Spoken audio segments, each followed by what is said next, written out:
This is Dave Schuman here for the Success for Life podcast. I have on Lamar Mcknight, not to be confused with the fantastic singer from the 80s and 90s. Hey, you'd be surprised at how many times I hear that. I hear that. He is one of the fastest rising quarterback coaches in the country.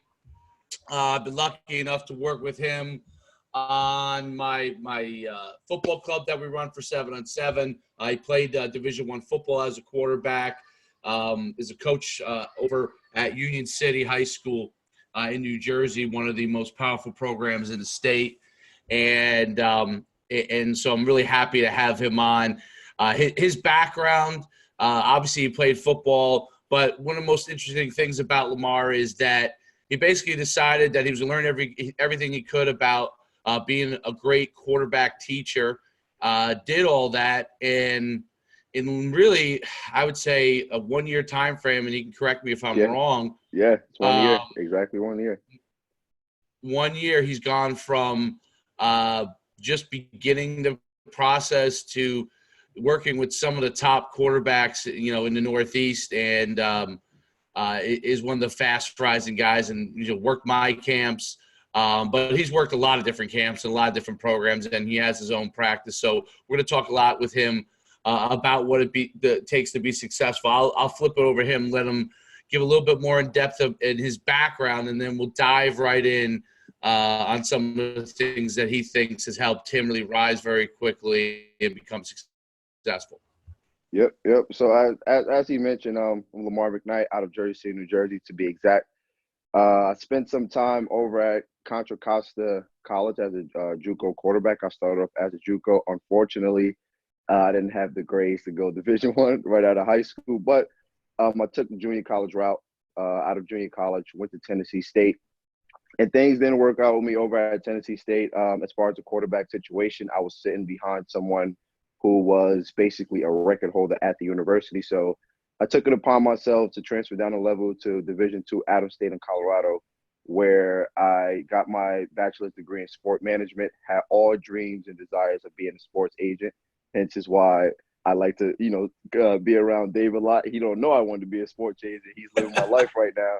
I'm a little jealous, but that's what I wanted to do. And it's never too late to get that started. But as far as training goes, I started training once I graduated college, considering the fact that I was actually retired from the sport a year early. I was retired due to too many concussions. So I didn't decide to play. The doctors actually retired me for one too many concussions. So that's kind of what led me into becoming a coach, because it was the next best thing to actually playing. And, I feel as though it was best for me. And I find way more passion in it than I did as when I was playing, which is really funny. Well, I think that's one of the things that makes a good coach a great coach, and someone that can be real successful, is that they find the thrill and excitement of helping other guys and helping young men get better. Now I'm trying to remember how we exactly got connected, but I think it was one of the events, if I'm not mistaken. It was the club. Might have been the club. I want to say it might have been a club. But I've always knew who you were. I partook in your event when I was a sophomore and a junior, right, out in Nutley, New Jersey. That's when we were still actually doing bench pressing as a testing.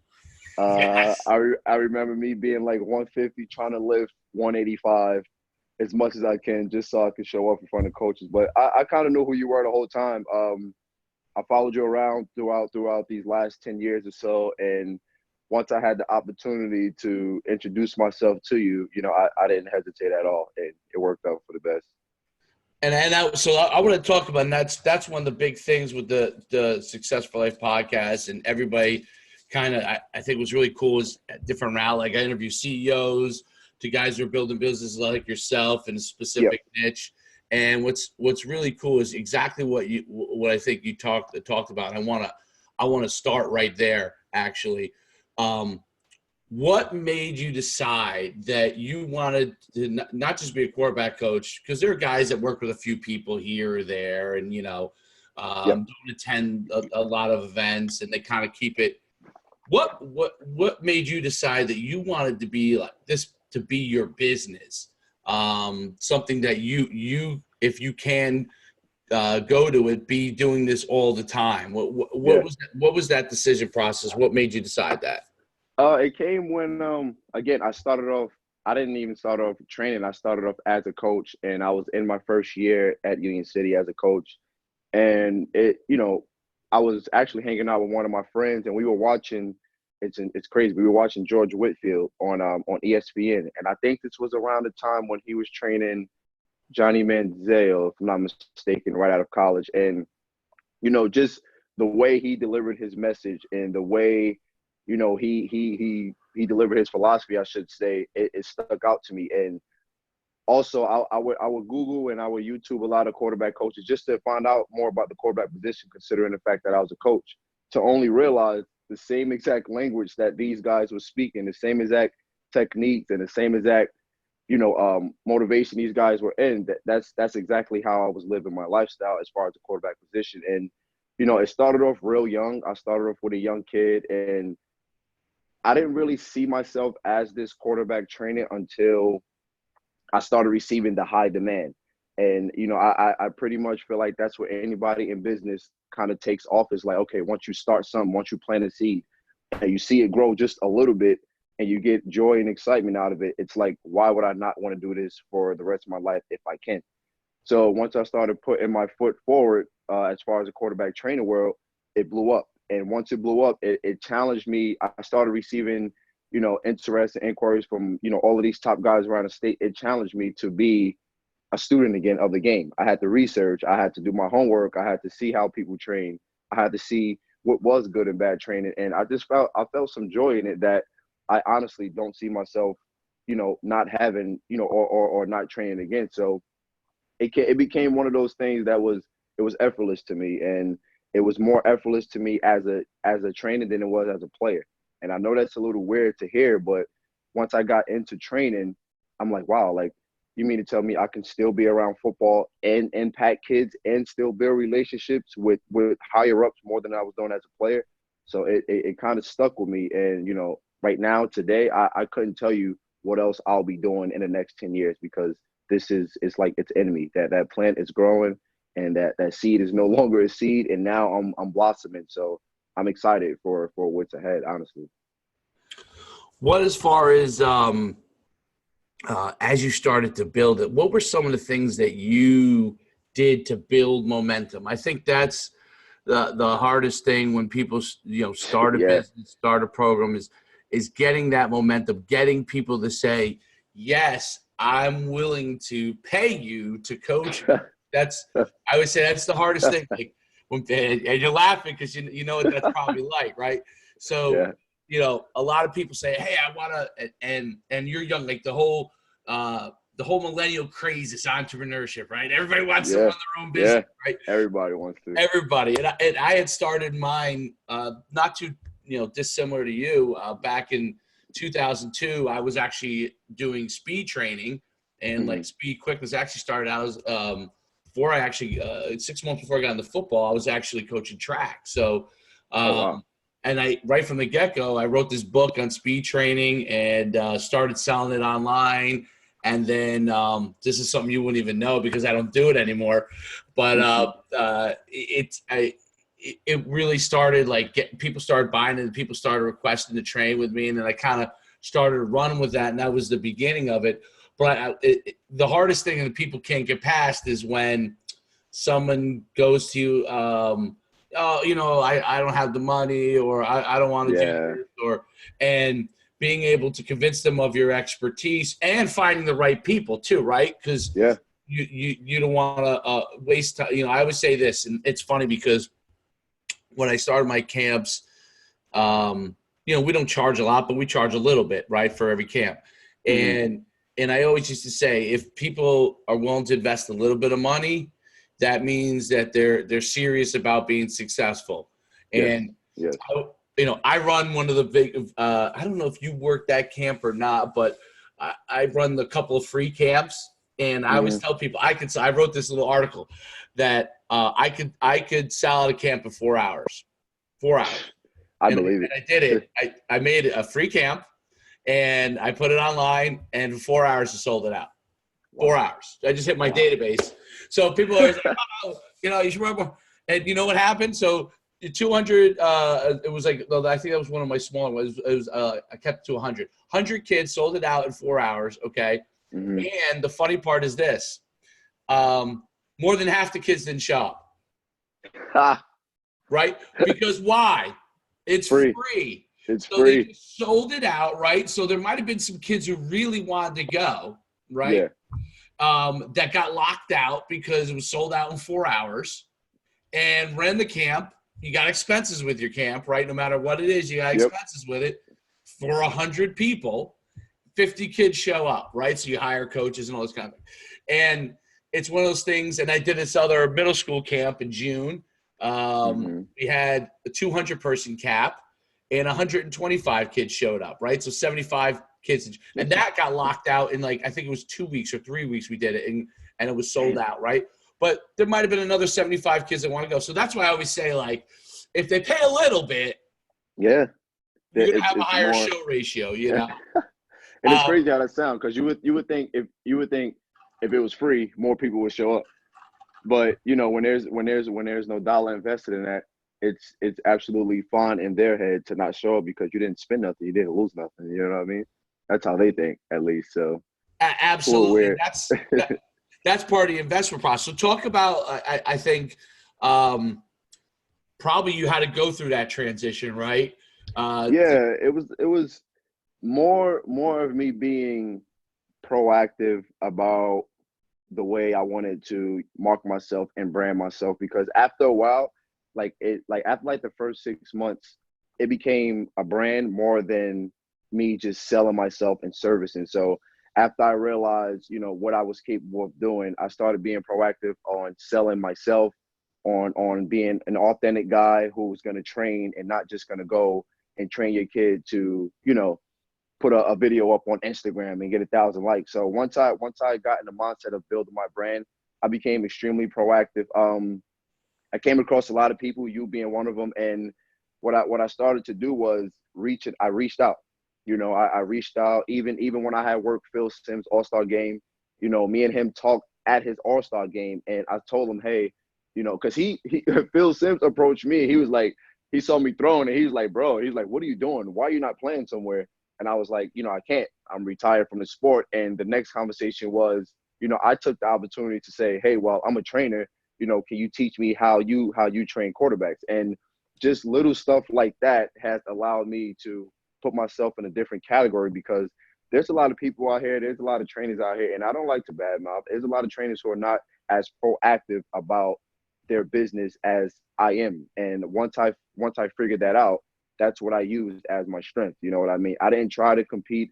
All I told myself was, well, it's not about what these other trainers are doing. Like, what are they not doing?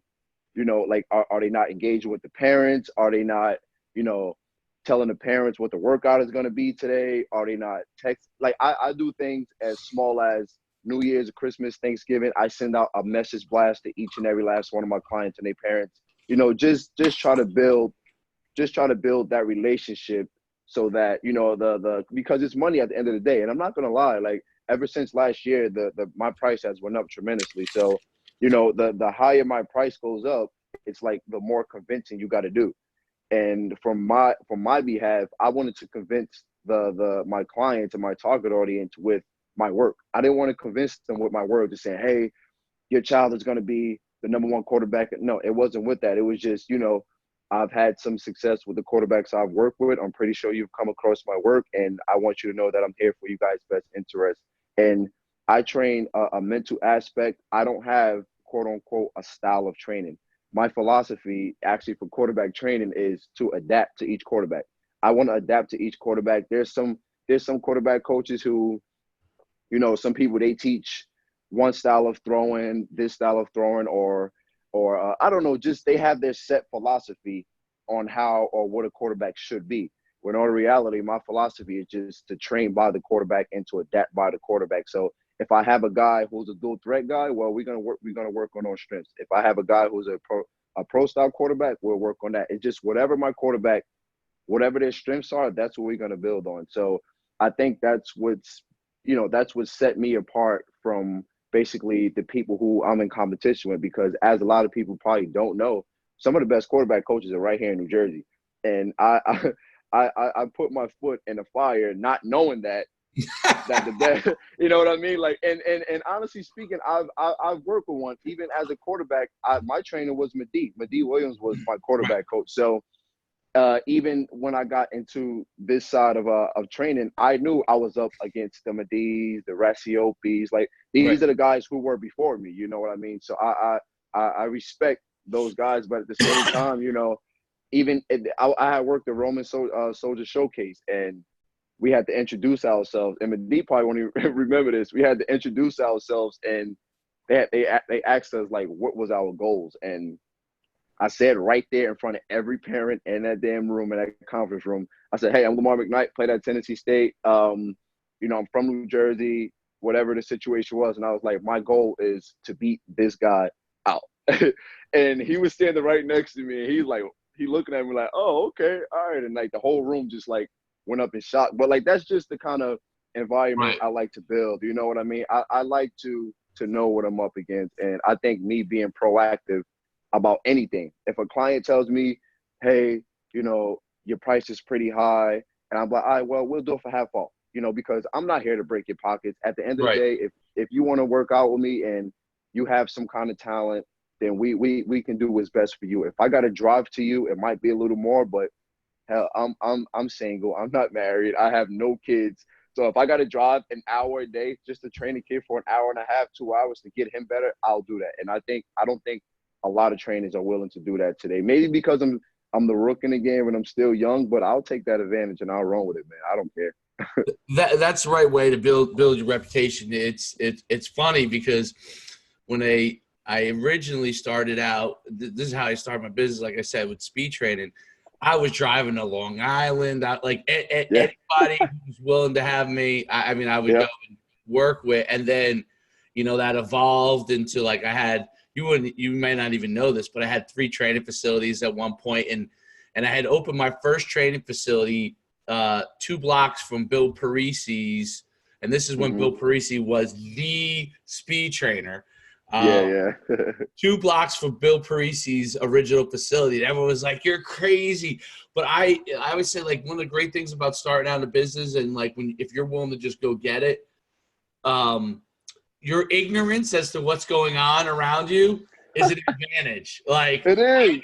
I didn't know all these things, and I just went and got customers and was like Yeah. showing people how good it was. And then, it wasn't until like you built a certain amount of traction that I'd be like, people would be like, so-and-so said you're not a very good trainer. And I'd be like, I don't even know that person. Yeah. I'm like, wait a minute, Yeah. people are hating on me now? Like, Yeah. once you get to a certain point, like I was like, wait a minute, I don't even know these people, right? So Man. it's but I think that's like one of the interesting things. I think people always, I watch just like you all kinds of stuff on business and developing business and leadership and everything, Yeah. and they always talk about like you have to, you want to have some sort of plan and everything like that. And I always say to myself, like, I built $1 million business and I really didn't have any plan. Like, No plan. I woke up and started. Like, yo, I'm gonna train quarterbacks. That was it. that's it. And That was so it. I think the plan does come into place, in a lot of cases. Once you start to get rolling, you got to figure out where you want to go, Yeah. which eventually that's what I had to start to do, because Mm-hmm. as you start to, as it starts to roll and your time gets constrained, as you probably start to find, as your time gets constrained, you're like, okay, where do I want to go with this thing? Yeah. And that's what Absolutely. planning becomes. But like to get the ball rolling, it's like, No, just go. just People go, ask me man. all the time, and they're like, damn, you blew up so quick. And I was like, what's funny is I had no intentions on, like, I knew I was gonna be really good at quarterback training just because when I played the position, when I tell you I was a student of the position, like I cared about everything from body language, from how you talk to people, those, like, you know what I mean? So I knew I would excel in this field, but like you said, the best thing was not knowing what the hell I was getting myself into. So I wasn't opposed to anything, you know what I mean? And I went in fighting, swinging, you know what I mean? So now it's Right. like you catch these counter punches now, and it's like, damn, where'd this come from? Where'd that come from? But it works out because, like you said, that part of you just going in is an advantage to the T. And I want people to feel that pressure of who the hell does he think he is? That's what I want people to feel like. Who the hell does Lamar think he is? Yeah, I'm exactly who you think I am because you're talking about me. That's what I care about. So it all works out, man. It all works out in its favor. I'll tell you what's interesting. So you just like when I started out, when I would see someone that was like known in the industry, I'll in football, it could be, like for you, it might've been Medi, right? And, Yeah. when I started the camps, it was, and started building that, when you actually, I guess it might've been a couple of years in when you went to it, a few Yep. years, but, I reached out to Nike, okay, which is still one of the biggest camps this day, and they run the what's the big event they run at the Elite 11. they have Elite 11, but they have another one. I can't think of the name of it, but so I reached out to the guys. The company was called Student Sports at the time. Okay. They're now been bought by Jerry Jones has like a hedge fund or something like that for sports, and they got bought by that. But anyway, so the Student Sports CEO, I reached out to him. I started building the underclassmen thing, which you went to, and we started rolling, and we started having success. And so I reached out because they only did juniors at the time. Now, obviously, guys are doing, but I was really the Yeah. first person for like 4 or 5 years running stuff for like 9th and 10th grade. Nobody was doing anything for that. Yep. So I Yep. reached out to Student Sports, and I think at the time I had 5 events, maybe, or 6, or something like that. I reached out to the guy and I said, "Hey, listen, I'm really growing this underclassmen thing. I'd like to bring my events to Student Sports, bring it as a part of your company, and I'll come work for you guys." Okay. And I'll never forget what the guy's name. I can't think of his name now, but I'll never forget what he said to me. He says, "I don't have time for this. Oh. I have 15 events to run." That's what he said. He said, "I have 15 events to run that they were running at the time. And, I don't have time for this. Best of luck to you." Right. Damn. And from that point forward, I said, is this how like a guy who runs a company talks to people, number one. And number two, I said, what's funny? I'm going to become bigger than this group. Yeah. And then in the end, he's going to be telling people not to go to my things because I became bigger than him. So basically what happened was I just pushed. I came into the offices and I said, "We're going to grow this thing as fast as we possibly can. And it's going to be a lot of pressure on you. And you guys might hate me because I'm going to push it, but we're going for it." So I went to like 15, and then it went to 51, 44 to 51, and then it just kept growing from there. And we went from 15 events to 44. We literally went every weekend. I don't do this anymore because obviously you work a lot of my camps, and there are people that run different camps for me.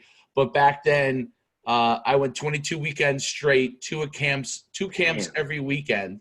So we would go Saturday, we would be in I don't know, Columbus, Ohio, and Sunday morning we would have an event in, let's say, Nashville, Tennessee. So we would literally run from the camp, sprint to the airport, get on a plane, fly out, land late at night, let's say in Nashville, go run the camp in the morning, and then fly home. And we were doing that every single weekend for 22 straight weekends. And at the time, I had a training facility, so we not only were doing that, but I was training. I wasn't training as many athletes at that point, but we had 3 training facilities, so we were running facilities. So I was there 5 days a week, basically, and then doing this. So I was working 7 days a week, around the clock. And so, but what I learned from that was exactly what you if you you want to become the best, who cares what everybody else is doing and who cares what they think? Because I tell people this all the time. Like when someone, like people get wound up like on Twitter, someone hates on them on Twitter or something like that. I go, you don't know them. They don't know Yeah, you. Who cares what they think? Like I'm it's all never gonna good. know you. I'm never gonna like. And if you meet me in person, I guarantee you're gonna be nice to my face because Yeah, that stuff, email, Twitter, all that kind of stuff. Even though I love it, I live on it just like you do. yep. It as far as what people think about it, who cares? I can't tell you. I have like I used to save all the emails Mhm. from people that would curse us out. That's Like we so used to funny, save them all. man. Okay. Now the truth is 99% of the people are great, right? But when you Yeah, start to work with a lot of people, people have opinions on things, right? And so if you let the opinions of others dictate, most of the time people you don't know yeah. dictate what you do, you're gonna be you're gonna be hamstrung and you're not gonna be able to build what it is that you want. And the truth is, like at the end of the day, the one person you're really competing with is yourself, right? Is So yourself. Yes, absolutely, absolutely. so And when I you that's go yeah ahead. yeah No, I just think what you say plays a huge part in how quick my business has taken off because again you're gonna get you're gonna get those punches from left field, or you're going to get those people who's going to smell a little bit of what you're doing that's good, and they're going to find the quickest way to talk down on you. And honestly, I read this book. I forget which book it was. I don't read like 1,000 books already, but it says most of the time people are only going to talk about you because you're relevant. You know what I mean? They're not going to talk about you. They're not going to talk down on you if you're irrelevant. And it makes sense. Think about how many irrelevant people that you've come across that you've never said nothing to or bad about. And right I'm not a bad mouth person, but if somebody's name is in a conversation that I'm having, they're probably relevant. So it makes a lot of sense, and it takes a strong person and somebody with really thick skin to kind of accept that fact because if somebody comes and tell you after you don't put in hard work on something and you did everything you did to make yourself become good in anything, somebody comes and tells you you're not good enough or this is not how you do it or you know I don't know if you're gonna be like that stuff is hard to take in. I don't care what nobody says, because we're all human at the end of the day and it kind of leaves a bad impression on you. But me, I've defeated Dave so many odds like people don't even know my backstory and I've defeated so many odds and I've been up against so much throughout the course of my life up until this point to where it's like anything that comes at me now is it's almost like it's like fuel, you know what I mean? Like whatever distracted me, I don't let it really bother me. If it's something that's gonna feed my focus, like right now, this podcast is feeding my focus. It's something towards my dreams, something towards my goal.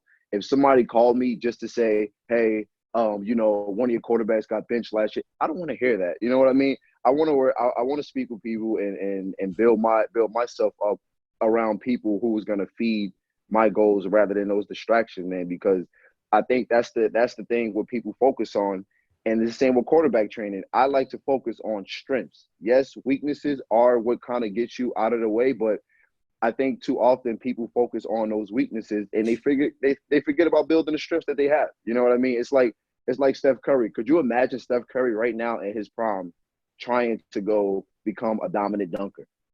Like, no, like Steph Curry knows he can dunk the ball, but he's going to keep working on that damn 3-point shot because that's right what got him where he is. So you're not going to see me go out of my way to put energy into something that is not going to make me better. Like if you think I'm weak at something, fine, I'll take it into consideration.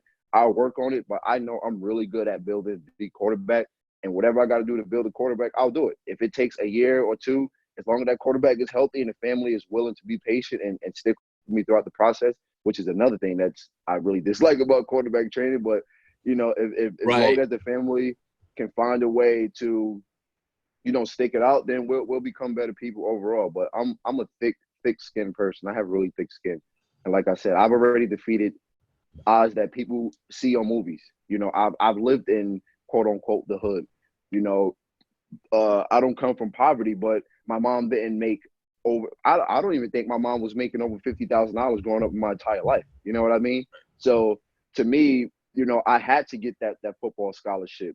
I had to graduate college. These are the things that I had to do in order to set myself up. So now when people come at me now, it's just like, bro, come on, bro. Like you better come stronger than that, because I've already been through it. I've seen both sides. I've seen the wealth, I've seen the poverty. So I'm right there in the middle, and I know how to maneuver between both sides. And I use it as an advantage more than anything else. You know what I mean? Absolutely. Here's what I find is really interesting. So, in the many years of running my camp, there's literally now like dozens and dozens of coaches that have worked my camps. A lot of times they were high school coaches that are now coaching in college. I mean, it's obviously EJ, he's one of them, Yep. Marcel, but there's multiple guys that and one of my things always is that like it's incredible because I always encourage that, right? Whatever they want to go. Like my whole thing is like wherever you want to go, like go to it. And Yeah. listen to what you really want and just go to it. And don't, I've had guys say, oh, I'm going to go coach at college. I'm not going to be able to work your camps anymore. I'm sorry. I'm like, no, we'll find another guy to go work the camps. Yeah, it's all good. You go make your dream happen. Now, if your dream was to run camps for me, great. I'm glad Yeah. to have you as board forever, Yeah. And I do have a few guys that like, they actually are, they work in corporate is their day job, right? They're not. So Okay. this is their ability for many, many years to be able to coach kids because they have a corporate job, right? So Mm-hmm. for those guys, some of those guys have been with me for 10 years, right? And they just want that part of it. So understanding what you want is a huge thing. How do you get that? And I think this is really important in quarterbacks because they got to relate to so many different people on the field. How do you get your quarterbacks to understand that they've got to understand what they want to accomplish and what they want their team to accomplish so they can then execute on what they've got to do, and then be able to get the players around them to buy Mm-hmm. into that? How do you instill that in your quarterbacks? It's like it goes beyond just on a playing field. You know what I mean? And you got to think about and I like to speak to my quarterbacks as real as possible. And this is why I tell the parents, for the next hour and a half, just please like go take a walk, go do something, like so I can get this quarterback up to par. But I like to remind them of how important it is to become, not even because a lot of people think, oh, he has to be a leader. Yeah, cool. Everybody knows the quarterback the head of a snake, but just getting people to buy into what you're wanting to do and just being a people's person in general.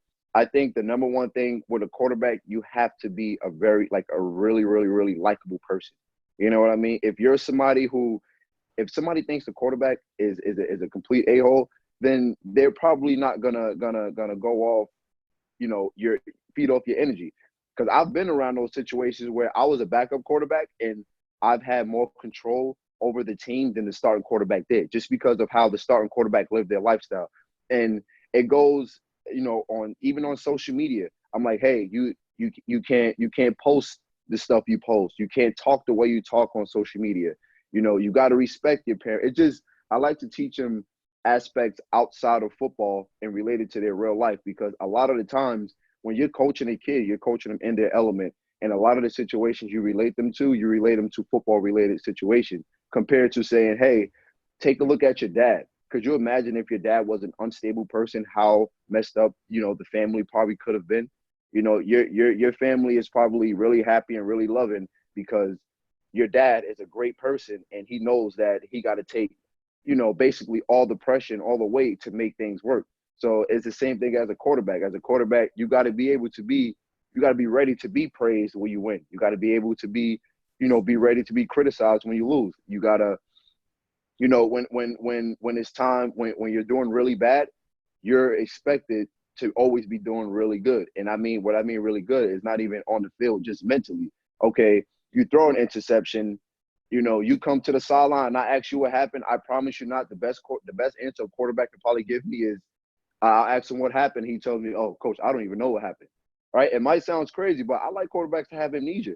If you make a bad throw, I don't even I care, but it's like, bro, move on. You know what I mean? Because you get the ball every play. You're the head of the snake. this team, this game doesn't go on without you. So I like to build up quarterbacks, the mental process more than the physical, because if you're 100% right up top, then the chances of you excelling on the field is really high. A lot of the times a quarterback put a lot of pressure on themselves to realizing, bro, you're in control of this whole damn game. You're in control of this whole practice. If you come into practice, look at Cam Newton. Cam Newton didn't have the best year, but I can guarantee you that team still loves that man because of how he handles himself on the field and off the field. So I think the quarterback is more mental than physical, because if you have a cluttered mind at that position, man, it's going to be chaotic. If you're worried about the backup beating you out, or if you're worried about throwing an interception every play, then you're not going to be able to see yourself, succeed at that position. Like me, I played dangerous. Like I made a lot of throws because I was just like, hey, there's a tight window, I'm gonna throw it. If I throw an interception, it happens. I just know next time I have to throw that ball, I know I can't make it through that window. So I like to build on the mental aspect, and it's something as small as because me, I like to coach my quarterbacks on focusing on the target once they make their read. So it's something as small as my quarterback can be dropping out in a practice, and I'll be talking to him throughout his drop back, or throughout his rollout, just so I can know he's breathing, that he's going through his motions with a clear mind. I want the quarterbacks to always have a clear mind. I don't want them to be too cluttered, because I deal with it. Like now, it's tough because, as I have the number one quarterback in the state of New Jersey under my belt, and I've been working with him for about a year now. And I think his best thing is where he separates himself, because there's quarterbacks who threw for 4,000 yards and they threw for way more than him. And okay, they think they're supposed to be ranked higher than him, but this kid is like so there mentally, Dave. Like he's sharp. You know what I mean? And So there's Limo? no, yeah, Alimo, Mike. There's no reason, or there's no really like secret to why he's gonna be successful. Like when you talk to him, he talks to you with respect. He walks with a high chest. He plays the game to the best of his ability. He don't try to do too much that he can't do. So I think he's a prime example of why he's going to be successful. I could use him as an example. Even Cole, I've worked with Cole Freeman. Cole is the same way. Cole has I joke around with Cole a lot because Cole is so damn competitive. Like he wants to throw a tight spiral every single play. And if that ball wobbles a little bit, Cole's going to lose his mind. So I like kids like that are aware of how good that they can be, and they're not full of themselves. People think because you're the quarterback that you got to be the guy that's like, oh yeah, like I'm the man. No, it's not about being the man. It's about being a man, at that position. You got to be a man at that position and own up to your mistakes and know how to maneuver, man. There's no secret behind it. I've worked with, over the year, probably close to 80 different quarterbacks that fast. And the ones that are elite, they all share the same tangibles. They all share the same thoughts. They talk the same. They text me when there's a college football game going on. Coach, what do you think about this? So it goes beyond just playing a game, man. It's just being right up top is what I like to build on my quarterbacks, honestly speaking. Absolutely. And it's interesting because representing a few quarterbacks that go to the NFL. We have one right now that's in the NFL, and there's a couple of guys I'm representing. And there's been a couple other guys that I've represented I put in the NFL in the past that are no longer in the NFL. And I found some interesting things, at least with the quarterback position, but not just the quarterback position, but with even NFL players. It's like that level that you're talking about, they basically live their entire life like that. So, yeah, which is really interesting when you become an NFL, like they live there, like they have a calm demeanor. Like you get on the phone with them, you can have a real conversation, like a real conversation. It's one of the things I try to talk to like kids I coach. And I said, when I talk to like a quarterback that's working to be in the NFL, it's a regular conversation. Like me and you were talking to adults. It's two adults having a conversation, being able to talk, laugh. Like there's no such thing as like I have to sell them on doing the right thing.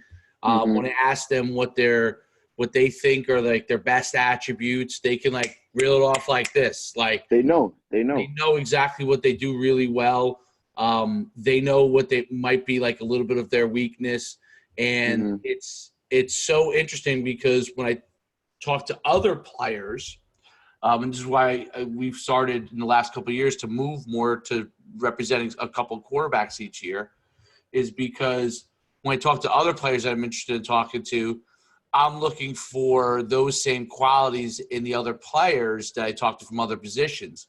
Yeah. And now what's interesting, it's a lot harder to find in other positions, and it's not a negative on them. It's more that the level of expectation that a quarterback has on them all the time is way higher. You know, you can play another position and focus on your role, and that's all you have to focus on. Because quarterback, you can't. But what I found helps NFL players succeed when you're talking about that higher level, that when I talk to a player, no matter what position they are, and I can have a regular conversation with them, and we could talk about things, and they have somewhat of that mentality of the quarterback, I'm like, if this guy gets his opportunity and take advantage. actually good enough on the field, because obviously that's a big deal, he's going to be very, very successful. And I found that those guys are the most successful in the NFL, because most of the time I represent guys that we would call would be sleepers, guys that have to move up on the charts. And we've done, we've had over 20 guys go in the NFL in the last 4 years. And part of that is by helping guys understand like what you think you could do on the field and what you think your mentality is. Like the NFL coach has to see that when you go in there. And if that's really you, it's all going to come out, because those guys, like, they live everything. And you saw like last week when they fired 8 head coaches like that, they live or die trying to figure out how to win ball games, and everything else that goes on outside of helping them win or lose ball games doesn't work for them. So if you have the right mentality and you go in with the right mentality and you're a very good player, you're going to have a great chance to succeed. You'll see some of the greatest players not maximize their ability because of the thought process. Yeah, the thought process. Like guys that, like, you know, how many times you see a guy that comes out that's drafted real high that just never reached the potential they had in college. Well, college is this. College is, I'm the head coach. I have all my assistants. I have all these people around me. And those people's job is to make sure you get to class, you go to practice. You have multiple father figures that are helping you out throughout college, especially if they do a good job, right? When you go to NFL, that's really like, so high school football, I equivalent to like, okay, high school football, it's like a young kid going through puberty as an athlete. That's what high school football is. Yeah, it is. Right. College football is, you're a teenager, even though it's different. You're a teenager figuring out, you know, life, and your parent is guiding you through life. NFL is manhood. It's like, this is manhood. You have to be able to do the job without anybody telling you to do the job. Like you have to, you know, you got to be in there. Like, let's say practice is at, you know, you're on the field you have a meeting at 8 a.m. You know, you better be in there at 6 a.m. watching film. You better, when practice ends at, you know, you're done for the day at 1 or whatever after you guys eat and stuff and you have your meetings, or maybe let's say 2, you're done for the day. Well, the great NFL players stick around for another 3-4 hours, and they put in a full work day. They're there till 5, 6, 7 at night watching the opponent, right? Yeah, watching the film, Watching the opponent, watching what they did. So they might watch their practice and see what they did, or watch the opponent. And so that's manhood. Like, you know, how much film are you watching? And the faster that players at high school start to figure those things out, and in college, obviously, the better prepared they are, the higher level they are over next people. And quarterbacks, from the time they're in high school, if they're good, you know, like Limel's a good example of this. They're gonna watch film already. Like, they're gonna watch extra film. Yeah, you don't got to tell them. Exactly. So you have to get to manhood as early as possible. the faster you can get to manhood and Yeah. self-sufficiency, The better off. and parents, and you deal with it. I love what you said, where you tell parents to go take a walk. I actually wrote this down because it's so good. And you said it in passing, okay? But Yeah. it talks about the mindset of what a quarterback has to have. And that's why I say, because I deal with NFL players and I see what has made them successful, and I see what guys have failed and what reasons why they failed. And the ability for parents just go, let him take a walk and let that quarterback mature is so important, because if they get to let's forget manhood. If they are a college level guy in high school, they're going to go as high a level as their ability will take them. And in some cases, Division I, sometimes height and size dictate some of that stuff. But as high as level they can go to, they're going to go to that. If they somehow get to manhood, okay, in high school, you have what Trevor Lawrence did this year at Clemson. That's manhood. And Tua, I would say, is a pretty good example. Him as well, as well. But that's getting to manhood level in high school, meaning your mentality is already like a pro in high school. If you can get to that in high school, you whatever level you go to, there are guys that go to Division III and they dominate Division III, and that's fine. You will dominate that level because your mindset and your understanding of what has to happen is on an NFL level. I'm not saying you're an NFL player, but is on an NFL level. And when I see the analysts, they're like, "Oh, Trevor Lawrence, he can make every throw," or we were talking about Tua last year, right? Yeah. And I say, well, yes, he can, and he's 6'6". I mean, those things are all great, but you know what? Trevor Lawrence played in my All-Star game when he was in 7th grade. Okay, people don't know this. Damn it, that's I know this. Trevor Lawrence played in a parent actually sent me after he won national championship, said, "Hey, just want to remind you, I don't know if you remember, but Trevor Lawrence played in our game in 7th grade." It's a guy who has a couple sons at Division I also. And I said, I've forgotten. He sent me over the film. He goes, "Watch the film." So I watched it, rewatched it, and Trevor Lawrence got killed in that game. He threw that cost them. They were driving. He was the quarterback driving them down the field. Threw a pick that they lost the game. Okay. And you think about it, and you look at him, and he's tall for a 7th grader. I mean, he hadn't hit puberty yet, but he's probably already 5'8", 5'9" in 7th grade. So you can see that he's going to be a big kid. But he was an ordinary human being in 7th grade, meaning he hadn't yet evolved into what he's becoming.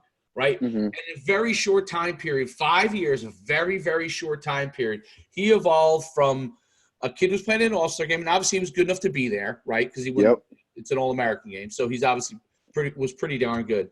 But among the other stars, he wasn't a standout.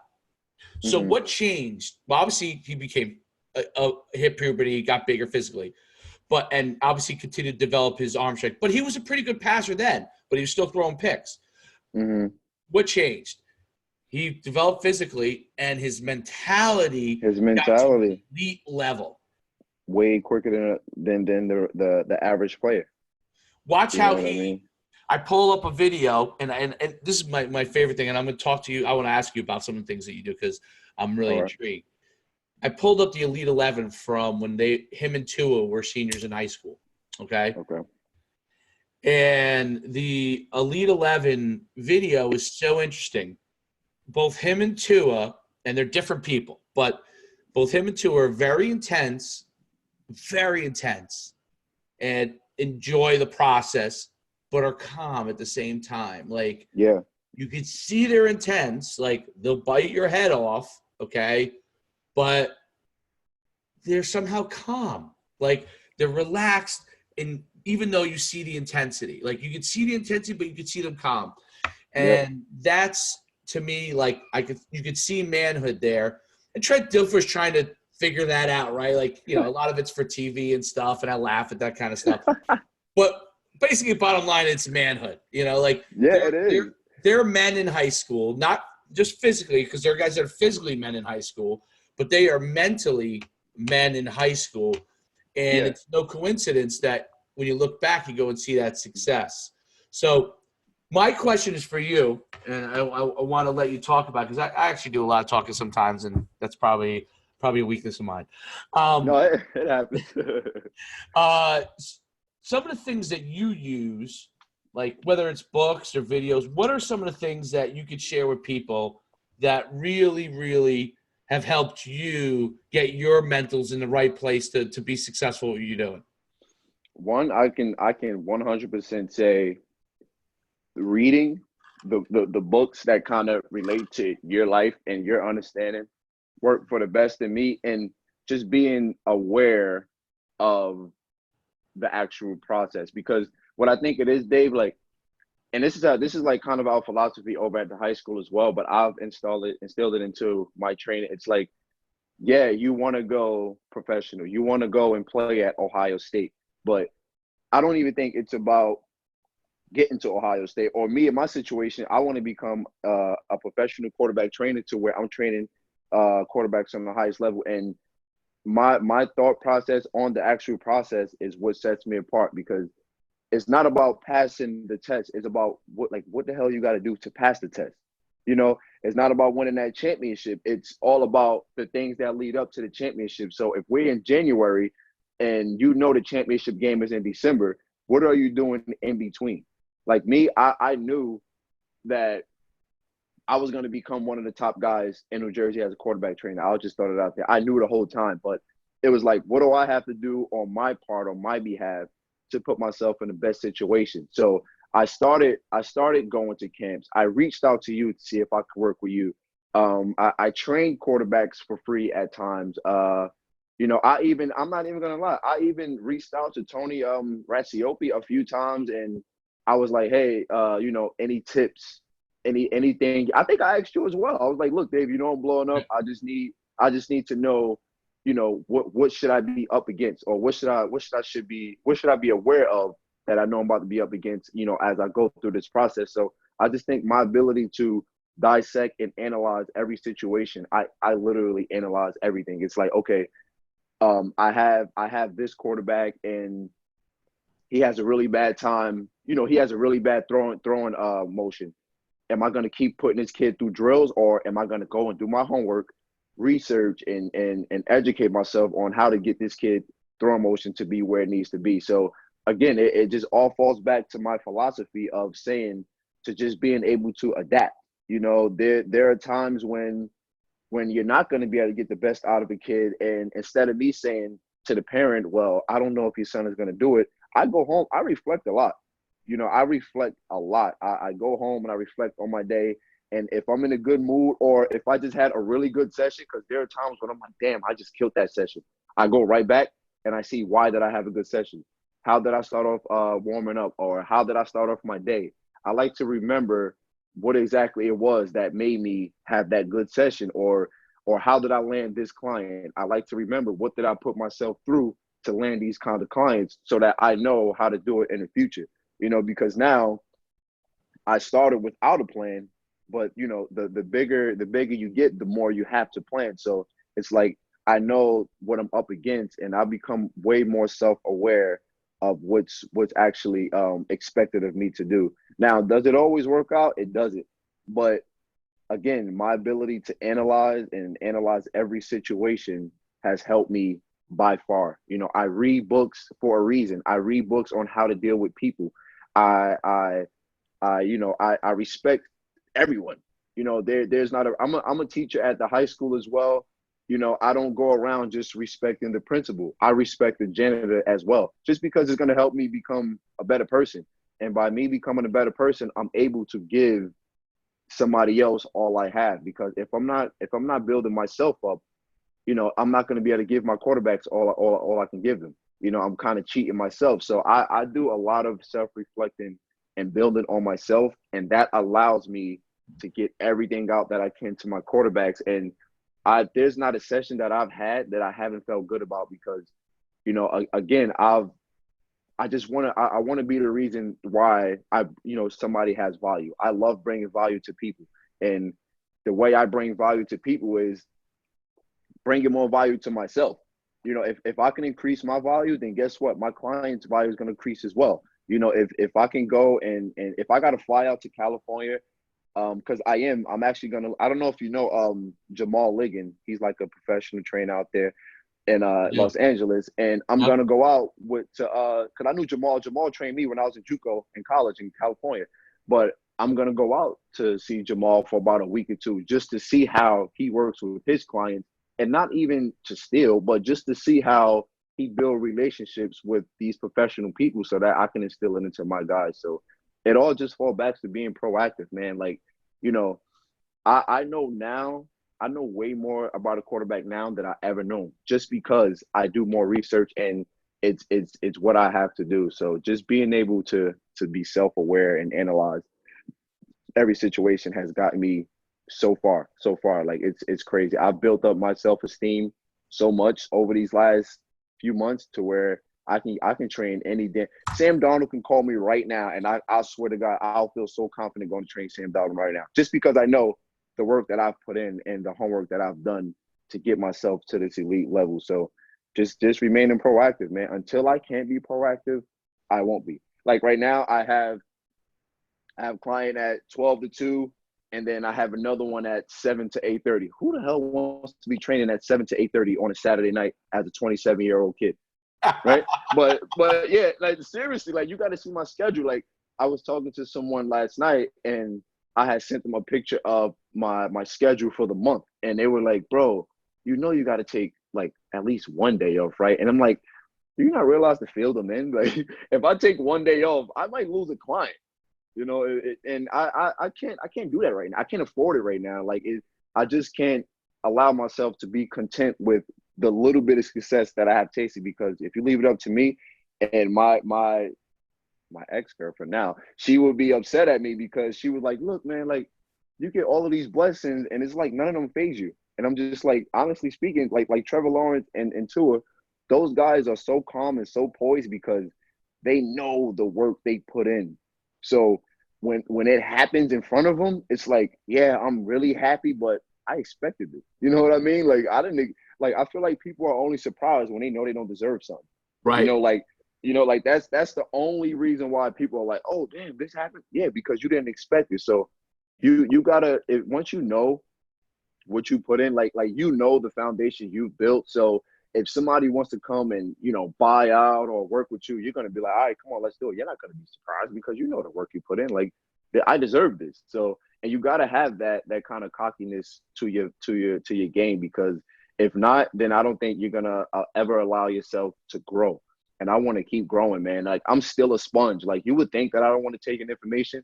If somebody hits me up right now, like the kid's shoulder dropped too low on his throw, I might tell him, yeah, okay, but I'm really gonna take advantage of saying, well, why did somebody else just comment that the kid elbow is dropping? Is his elbow really dropping? I don't never stop receiving information. I don't care who you are. You know what I mean? So it's like being able to keep my mind open to everything and not being opposed to nothing, man. I'll keep doing it as well. It's gonna get better. That's the scary part. That's what people don't realize. Like if you think pressure is being applied now, just wait till 5 years down the road when I like when things start spinning for real. I'm not gonna stop. I have no intentions on stopping, bro, at all. This is why I'm a teacher, and I'm probably not gonna stop being a teacher because teaching allows me to work with kids all the time. So I'm Right. in my element. I'm in my element from 7 a.m. to about 10 p.m. And even when I come home, I'm still in my element. So I'm going. Trying to be professional about it as early as I can be, as you mentioned with the quarterback. Well, I'll let you run in a few minutes because you got to get prepared to go. A couple of things I thought was real interesting. So I think riding momentum and seizing opportunity are two key things that I think when people build business, and you really touched on it. It's like once people start to recognize that you're good at something, you got to keep building on it. That's your momentum, Yeah. right? Yep. And then Absolutely. opportunities, like, so when you get to work with other people that might be really good in your field, that's an opportunity, right? And so seizing Yep. opportunities that can get you better. I think those are important things. I'm going to connect you too when we get offline here with the guy who might be considered, people don't realize, but work with I think he's working with like 10 guys in the NFL right now. And I'm going to Oh wow. connect you with him. He actually works with my guy my quarterback I represent in the Midwest. And obviously you're going to be helping out David Pindle, from UConn, but he Hmm. works out with this guy in the Midwest that I have, and he's worked with. Oh, God, Miami's quarterback, the guy who was with the Redskins is now he's somewhere else. I can't think of his name. He works with the 49ers quarterback, the one who got hurt from Eastern Illinois. He works Yep, with Garoppolo. Garoppolo. He's worked with a bunch of guys. I'm going to connect you because I think you'd find it really interesting. But this was awesome. I actually wrote down. I love how you kind of coach the parents a little bit. I think that's really good. That's something I think They everybody. always laugh too. They always laugh. I'm like, go, just go off the track, and they just go for it. I'm like, They're yeah, probably go, bro. surprised. They're Yeah. probably surprised because they're so quarterback parents especially, right? They're curious a lot of times as driven as their kids, and definitely are hands on. So they probably are surprised because most people are spending all their time kissing their butt. So Yeah, no, not me. keep I've it done real. enough. I've done enough kissing up to get you to pay me, and now it's my go. Let me go. Let me off the leash now. That's fantastic. Where could people find you? How can they get in touch with you? You can find me on Instagram. My Instagram is at Lamar Mcknight, and also my Twitter is L Mcknight QBA. I'm in the process. Actually, tomorrow, actually at 5 p.m. I have the meeting with the web designer. So my web page will be up within the next month or so. And yeah, I'm located in North Jersey, at 360 Fitness in Fairfield. But again, if you want to reach out, you can email me at at Lamar Mcknight Quarterback Academy at gmail.com, Instagram at Lamar Mcknight, and my Twitter is at L Mcknight QBA. Perfect. Cool.